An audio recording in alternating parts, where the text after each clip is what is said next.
ونستعينه ونستغفره ونعوذ بالله من شرور أنفسنا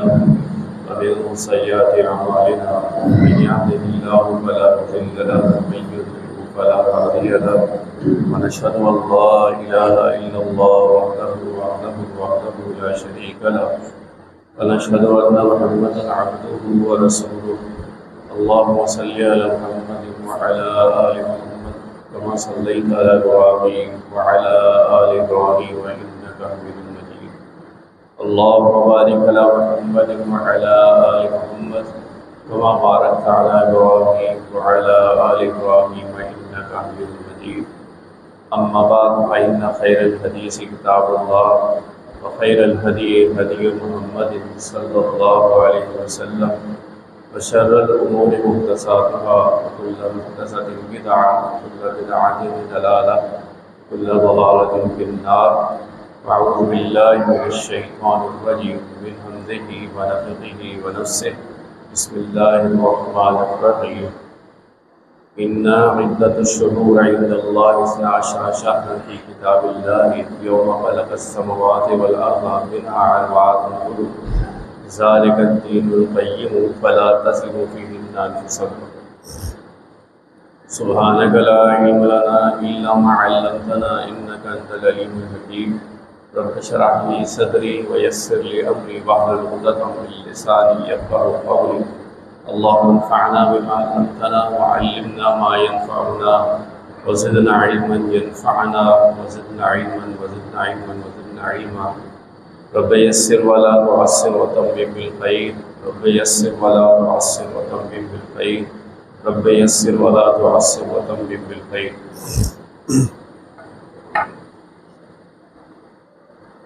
ہر قسم کی حمد و ثنا، تعریفات، تسبیحات، تحلیلات، توصیفات، تحمیدات، تمجیحات اللہ وحدہ لا شریک کی ذات کے لیے لائق زیبا ہے، لائق ستائش ہے۔ وہ رب العالمین و احکم الحاکمین جو تمام کائنات کا اکیلا خالق، اکیلا مالک، اکیلا رازق، اکیلا مربی اور اکیلا مدبر ہے، بے شمار انگنت لا تعداد بے حساب درود و سلام ہو امام الانبیاء اکرم الخلائق سید المرسلین نبینا جناب محمد رسول اللہ صلی اللہ علیہ وسلم کی ذات مزکہ پر، جو ہمیں ایک عظیم مرتبت اعلیٰ عرفہ ازکا اور اطہر دین فرما گئے۔ حاضرین کرام، سورہ توبہ آیت نمبر 36 تلاوت کی گئی ہے۔ اللہ رب العالمین سے دعا ہے کہ اللہ تعالیٰ ایمان و اخلاص کے ساتھ یہ حق و سچ بیان کرنے کی توفیق نصیب فرما دے، اور ہم سب کو اس پر عمل کرنے والا اور اس کو سمجھنے والا بنا دے۔ اللہ رب العالمین نے اپنی عظیم المرتبت کتاب قرآن حکیم میں ارشاد فرمایا ہے کہ ان عدۃ الشہور عند اللہ 12 شہرا فی کتاب اللہ یوم خلق السماوات والارض منها اربعۃ حرم، کہ بے شک اللہ کے نزدیک مہینوں کی گنتی 12 ہے، اور یہ اس وقت سے ہے کہ جب سے اللہ رب العالمین نے آسمان و زمین کی تخلیق فرمائی۔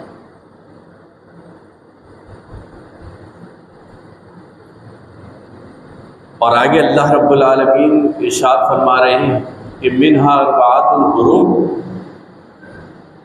کہ ان میں 4 مہینے حرمت والے ہیں، ادب والے ہیں، احترام والے ہیں۔ ذالک الدین القیم،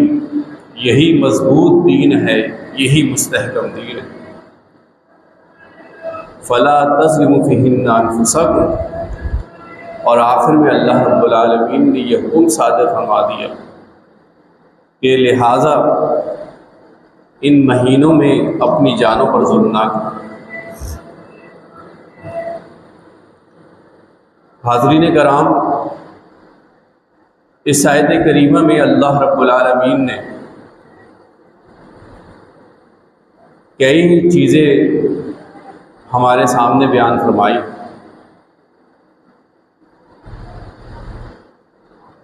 ان آیات میں اللہ رب العالمین نے یہ بھی ارشاد فرمایا ہے کہ اللہ رب العالمین کے نزدیک مہینوں کی گنتی 12 ہے، اور یہ اللہ رب العالمین نے لوح محفوظ میں لکھی ہوئی کتاب اللہ کے اندر موجود ہے، اور یہ گنتی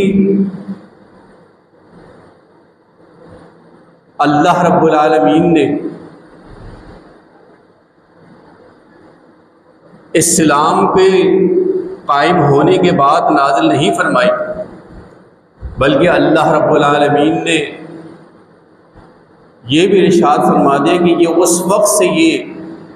سال کے 12 مہینے اس وقت سے ہے جب سے اللہ رب العالمین نے آسمان و زمین کا نظام قائم کیا۔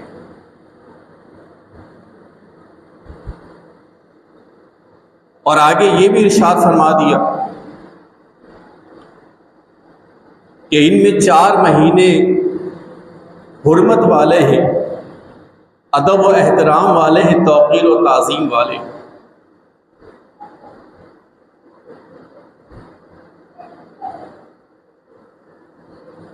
اور پھر اللہ رب العالمین ارشاد فرماتے ہیں کہ یہ مضبوط دین ہے، فلا تظلموا فیہن انفسکم، تم ان مہینوں کے اندر اپنی جانوں پر ظلم نہ کرو۔ یہ اللہ رب العالمین نے اس آیت کریمہ میں آخری احکام نازل فرمائے۔ تو 4 حرمت والے مہینے کون سے ہیں؟ صحیح بخاری کے اندر کتاب التفسیر میں باب التوبہ کے حوالے سے امام بخاری رحمۃ اللہ علیہ سیدنا ابو بکر رضی اللہ تعالیٰ عنہ کے حوالے سے یہ حدیث ذکر کرتے ہیں کہ اللہ کے پیغمبر صلی اللہ علیہ وسلم نے فرمایا کہ السنہ 12 کہ سال 12 مہینے کا ہے، ان میں سے 4 مہینے حرمت والے، ثلاثۃ متوالیات، 3 مہینے نبی کریم صلی اللہ علیہ وسلم فرماتے ہیں کہ تواتر کے ساتھ ہیں، ذوالقعدہ، ذوالحجہ اور محرم، یہ ایک ساتھ ہیں۔ اور 4تھا مہینہ فرمائے کہ ورجب المضر الذی بین جماعت و شعبان، جو جماعت الثانیہ اور شعبان کے درمیان ہوتا ہے۔ تو یہ 3 مہینے تواتر کے ساتھ آپ دیکھ لیے کہ ہمارے اسلامی سال کے اختتام کے جو 2 آخری مہینے ہیں یہ بھی حرمت والے مہینے ہیں، ذوالقعدہ اور ذوالحجہ، یہ دونوں حرمت والے مہینے ہیں، اور اسلامی سال کا آغاز محرم الحرام سے شروع ہوتا ہے، وہ بھی اللہ رب العالمین نے حرمت والا مہینہ بنایا۔ یہ 3 حرمت والے مہینے، توقیر و تعظیم والے مہینے، ادب و احترام والے مہینے، کیونکہ ان مہینوں کے اندر مشرکین مکہ بھی جنگ و جدال چھوڑ دیا کرتے تھے، وہ بھی اس کی پاسداری کرتے تھے، احترام کرتے تھے، تو اللہ رب العالمین نے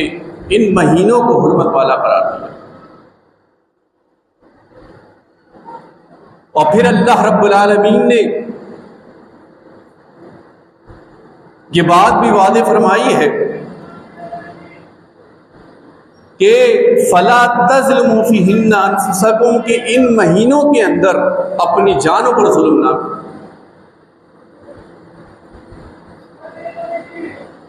یعنی ظلم کیا ہے؟ کہ انسان ان مہینوں کے اندر انسان جو گناہ کرتا ہے، ویسے تو عام مہینوں کے اندر بھی گناہ کرنا وہ جائز نہیں، لیکن بالخصوص انسان ان مہینوں کے اندر جو گناہ کرتا ہے تو اس گناہ کا جو سبب ہے وہ دیگر مہینوں کے بنسبت زیادہ ہے۔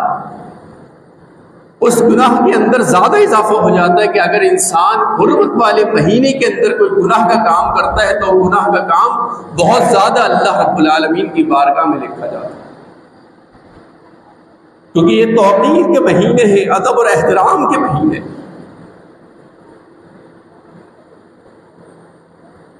اور آپ دیکھیے کہ انسان کس انداز سے گناہ کرتا ہے۔ اللہ کے پیغمبر صلی اللہ علیہ وسلم فرماتے ہیں کہ ان المؤمن اذا اذنب، کہ جب مومن گناہ کرتا ہے تو اس کے دل کے اندر نبی علیہ الصلوۃ والسلام فرماتے ہیں کہ ایک سیاہ نقطہ داخل ہو جاتا ہے، ایک سیاہ نقطہ لگا دیا جاتا ہے، اور اگر وہ توبہ کر لیتا ہے، رجوع کر لیتا ہے، تو اللہ کے پیغمبر صلی اللہ علیہ وسلم فرماتے ہیں کہ اس کے دل کو دھو دیا جاتا ہے، اور اگر وہ توبہ نہیں کرتا، گناہ پر گناہ کیے جاتا ہے، تو اللہ کے پیغمبر فرماتے ہیں کہ پھر وہ سیاہ دھبا وہ رین بن جاتا ہے، جس کا تذکرہ اللہ رب العالمین نے قرآن حکیم میں بھی کیا ہے، بل ران علی قلوبہم، کہ ان کے دلوں کے اندر زنگ چڑھ چکا ہے، ان کے اعمال کی بنا پر، ان کی کرتوتوں کی بنا پر۔ لہذا انسان کو پورے سال اپنے آپ کو گناہوں سے بچانا چاہیے، اور بالخصوص ان حرمت والے مہینوں کے اندر اپنے آپ کو ظلم سے محفوظ رکھنا چاہیے۔ اب آپ دیکھیے ماہ محرم کا جب مہینہ شروع ہوتا ہے، اس مہینے کے اندر ظلم کس انداز سے ہمارے سامنے نظر آتا ہے کہ لوگ اللہ اور اس کے رسول صلی اللہ علیہ وسلم کے فرامین کو پامال کرتے ہوئے نظر آ رہے ہیں۔ مختلف جگہوں پر سینہ کوبی کرنا، ماتمی لباس پہننا، واویلا کرنا، یہ ساری چیزیں دین اسلام کے خلاف ہیں، اور شریعت اسلامیہ نے اس کو بھی ظلم قرار دیا۔ یہ بھی ایک ظلم کی قسم ہے، اور اللہ کے پیغمبر صلی اللہ علیہ وسلم نے اس سے منع فرمایا۔ نبی کریم صلی اللہ علیہ وسلم کی حدیث ہے، اللہ کے پیغمبر صلی اللہ علیہ وسلم فرماتے ہیں کہ اربع فی امتی من عمر الجاہلیت لا یترکونہن، کہ 4 قسم کے امور ایسے ہیں جو دور جاہلیت کے اندر موجود تھے اور میری امت کے اندر بھی موجود ہیں، لا یترکونہن، میری امت بھی اس کو نہیں چھوڑے۔ وہ امور کون سے ہیں؟ فرمایا الفخر فی الاحساب، حسب اور قومیت کی بنیاد پر فخر کرنا۔ آج آپ دیکھیں ہمارے معاشرے کے اندر اسی بنیاد کے اندر فخر کیا جاتا ہے، حسب کی بنیاد پر، قومیت کی بنیاد پر، حالانکہ اللہ کے پیغمبر صلی اللہ علیہ وسلم نے اس عمل سے روکا ہے، امت مسلمہ کو منع کیا۔ اور دوسری چیز نبی علیہ الصلوۃ والسلام نے اس حدیث میں یہی بیان فرمائی کہ نسب میں طعنہ زنی کرنا، کہ الفخر فی الانساب، نسب کے اندر تانا زنی کرتے کہ لوگ دوسرے کے نسب نامے کے حوالے سے اس پر تان و تشریح کرتے ہیں، واویلا کرتے ہیں، اس پر تان لگاتے ہیں۔ اللہ کے پیغمبر صلی اللہ علیہ وسلم نے اس سے بھی منع۔ یہ چیز بھی آج عام ہو چکی ہے، یہ بیماری بھی اس امت مسلمہ کے اندر موجود ہے۔ والاستسقاء بالنجوم، اور تیسری چیز جو دور جاہلیت کے اندر بھی تھی اور آج بھی موجود ہے، وہ یہ کہ اللہ کے پیغمبر فرماتے ہیں کہ ستاروں کے ذریعے سے بارش کو طلب کر، ستاروں کے ذریعے بارش طلب کرنا آج بھی ہماری قوم کے اندر بعض عقائد و نظریات رکھنے والوں کے یہی معاملات ہیں۔ اور اس کے ساتھ ساتھ یہ بھی کہ نجومیوں کی تصدیق کرنا یہ بھی حرام ہے۔ یہ بیماری بھی آج ہماری اس امت کے اندر موجود ہے۔ اللہ کے پیغمبر صلی اللہ علیہ وسلم نے منع فرمایا۔ اور حدیث میں جو چوتھی چیز اللہ کے پیغمبر صلی اللہ علیہ وسلم نے بیان فرمائی ہے وہ ہے وَالنِّیَاحَ، کہ نوحہ کرنا۔ جو آپ دیکھیے محرم کی شروع ہوتے ہی یہ نوحہ بادیاں شروع ہو جاتی۔ اللہ کے پیغمبر صلی اللہ علیہ وسلم فرماتے ہیں اس حدیث کے اندر کہ جو عورت نوحہ کرتی ہے اور اگر مرنے سے پہلے نوحہ توبہ نہیں کرتی اس نوحہ سے، تو نبی علیہ السلام فرماتے ہیں کہ اس کو تار کول کا لباس پہنایا جائے گا اور کھجلی کی چادر اس کو قیامت کے دن پہنائے۔ یہ کیفیت ہوگی، یہ عذاب اللہ رب العالمین اس پر مسلط فرمائے۔ تو نبی علیہ السلام نے اس احادیث کے اندر میں ان چیزوں سے روکا ہے جو آج ہمارے اس معاشرے کے اندر عام ہو چکی ہے، اور بالخصوص اسی مہینے کے اندر عام۔ نبی علیہ السلام فرماتے ہیں صحیح بخاری کی روایت کہ لیس منا من لطم الخدود وشق الجیوب وداء بداء الجاہلیت۔ اللہ کے پیغمبر صلی اللہ علیہ وسلم نے برات کا اعلان کر دیا۔ کس حوالے سے؟ فرمایا کہ لیس منا، وہ لوگ ہم میں سے نہیں، من لطم الخدود، جو رخساروں کو پیٹتے ہیں، جو گریبان کو چاک کرتے ہیں، اور جو دور جاہلیت کے داؤ میں سے دعویٰ کرتے ہیں، ہلاکت کی دعائیں مانگتے ہیں، ہلاکت طلب کرتے ہیں۔ یہ سارے امور دور جاہلیت کے ہیں۔ اللہ کے پیغمبر صلی اللہ علیہ وسلم نے اس سے برات کا اعلان کر دیا۔ آج ہمارے اس معاشرے کے اندر اور بالخصوص اس مہینے کے اندر یہی امور سر انجام دیے جا رہے ہیں جو شریعت اسلامیہ کے خلاف ہے، اور جو اس ظلم کی ایک قسم میں سے، ظلم کی اقسام میں سے ایک قسم، اور دین اسلام نے ہمیں اس سے روکا ہے، اس سے منع کیا۔ حدیث میں آتا ہے کہ ابو درداء بن موسیٰ اشعری رضی اللہ تعالیٰ عنہ بیان کرتے ہیں، کہتے ہیں کہ جب ابو موسیٰ اشعری رضی اللہ تعالیٰ عنہ سخت بیمار پڑے اور ان پر غشی طاری ہو گئی، تو ان کا سر ان کی ایک اہلیہ کی گود میں تھا۔ جب ان پر غشی طاری ہوئی تو وہ زور زور سے روتی ہے۔ اس وقت تو ابو موسیٰ اشعری رضی اللہ تعالیٰ عنہ صحابی رسول نے اس کو کوئی جواب نہیں دیا، غشی طاری تھی۔ لیکن جب ان کو افاقہ ہوا تو اس کے بعد وہ ارشاد فرماتے ہیں کہ میں اس شخص سے برات کا اعلان کرتا ہوں جس سے محمد رسول اللہ صلی اللہ علیہ وسلم نے برات کا اعلان کیا. اور فرماتے کہ اللہ کے پیغمبر صلی اللہ علیہ وسلم نے زور زور سے رونے والیوں سے برات کا اعلان کر دیا. اور نبی علیہ الصلوۃ والسلام نے مصیبت کے وقت سینہ کوبی کرنے والوں سے اور تماشے مارنے والیوں سے اللہ کے پیغمبر صلی اللہ علیہ وسلم نے برات کا اعلان کر دیا. تو میں بھی برات کا اعلان کرتا ہوں. تو یہ ہمارے اسلاف اللہ کے پیغمبر صلی اللہ علیہ وسلم کے دین کو لوگوں تک پہنچا رہے ہیں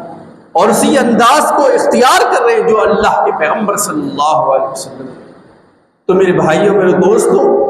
اس مہینے کی توقیر، اس کا احترام، اس کی تعظیم یہ ہر مسلمان کے لیے ضروری ہے. لیکن اس کی تعظیم کے اندر غلط کرنا اور مختلف قسم کی بدعات کو رائج کرنا، اختیار کرنا، جو ہمیں آنے والے عشرے میں نظر آئے گی، میرے بھائیوں اس کا تعلق قرآن و حدیث سے. یہ کھلی بدعت ہے، اللہ کے پیغمبر کی نافرمانی ہے. نبی علیہ الصلوۃ والسلام نے اس سے روکا ہے، منع فرمایا ہے. اللہ رب العالمین سے دعا ہے کہ اللہ تعالیٰ میں صحیح معنوں میں ان اعمال کو سے باز رہنے کی اللہ تعالیٰ ہم سب کو توفیق نصیب فرما دے. اللہ رب العالمین ہماری دنیا بھی اچھی کر دے، اللہ تعالیٰ ہماری آخرت بھی سنوار دے. وآخر دعوانا ان الحمد للہ رب العالمین.